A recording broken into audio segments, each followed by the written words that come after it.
used to think discipline was my enemy. Every morning, my alarm clock would scream, and my first thought was always, just 5 more minutes.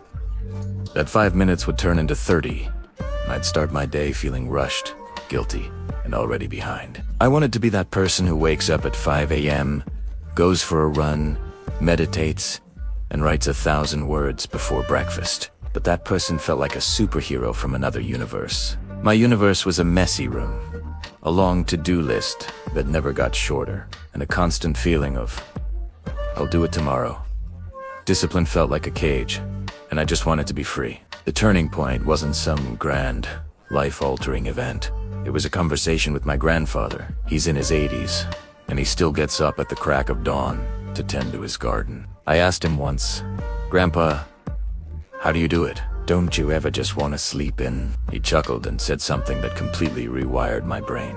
He told me, "I don't force myself to do it. I've just learned to love the feeling that comes after."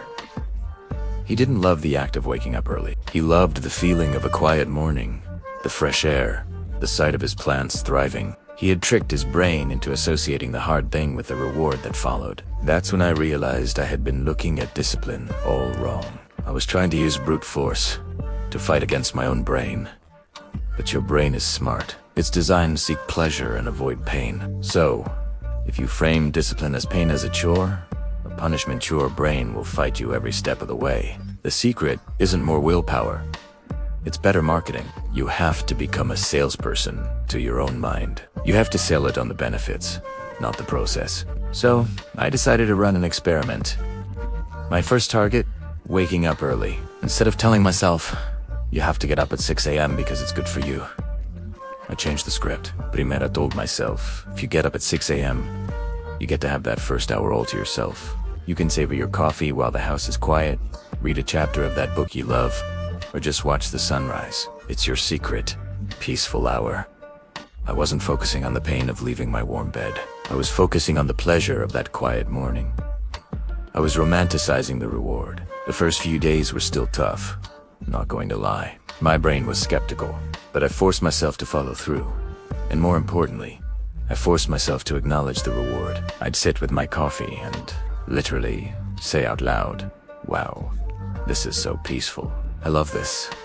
I was reinforcing the positive connection. After about a week, something amazing happened. My alarm went off, and instead of dread, my first thought was, "Oh good, it's time for my quiet hour." I had successfully tricked my brain. I had sold it on the idea.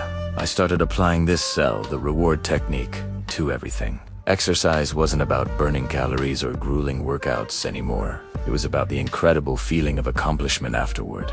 The rush of endorphins, that I can conquer the world energy. I would visualize that feeling before I even put on my running shoes. I'd tell myself, remember how clear your mind feels after a run. Let's go get some of that. I wasn't running from a body I hated. I was running toward a feeling I loved. The same went for work. I used to procrastinate on big projects because they felt overwhelming. The sheer size of the task was painful to my brain. So, I broke it down, using what I now call the cookie crumb method. Instead of looking at the whole mountain, I'd just focus on the first tiny step. I wouldn't say, I have to write this 10-page report. I'd say, I just have to open a new document and write a title. That's it. So easy. So, once I did that, my brain would go, well, that wasn't so bad. Maybe we can write the first sentence. And then the next. Each tiny step was a small win, a little dopamine hit. It was like leaving a trail of cookie crumbs for my brain to follow. Before I knew it, I was deep into the project, and the momentum was carrying me forward. Another huge part of this is celebrating your wins, no matter how small.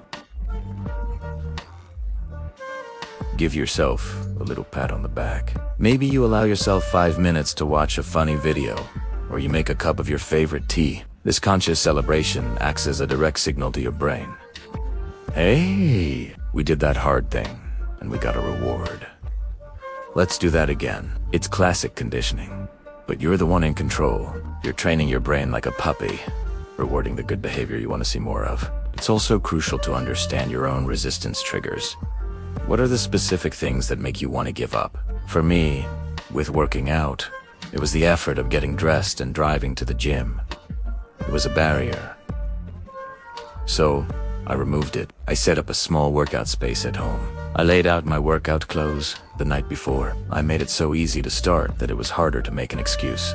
Identify your friction points, and then engineer your environment to make discipline the path of least resistance. Make it easier to do the right thing than the wrong thing. Over time, this process created a powerful feedback loop. The more I associated discipline with positive feelings, the more my brain craved it. The identity I had of myself started to shift. I was no longer the guy who couldn't get out of bed. I was the guy who loved his quiet mornings. I wasn't the procrastinator. I was a guy who knew how to get things done. Discipline was no longer a cage. It became my ultimate freedom. It gave me the freedom to create the life I actually wanted, not the one I just fell into. It gave me more time, more energy, and a sense of pride that I had never felt before. If you're struggling with discipline, stop fighting your brain and start working with it. Be its marketing manager. Sell it on the incredible feeling of accomplishment, the peace, the energy, the pride. Romanticize the reward, not the struggle. Break down daunting tasks into laughably small steps. Celebrate every single win like you just won the lottery. And design your environment for success. Discipline isn't about being a robot. It's about being a brilliant strategist in the game of your own mind. You don't have to be born with superhuman willpower. You just have to learn how to trick your brain into liking the things that are good for you. And trust me, once you do, your life will never be the same. Thanks for watching.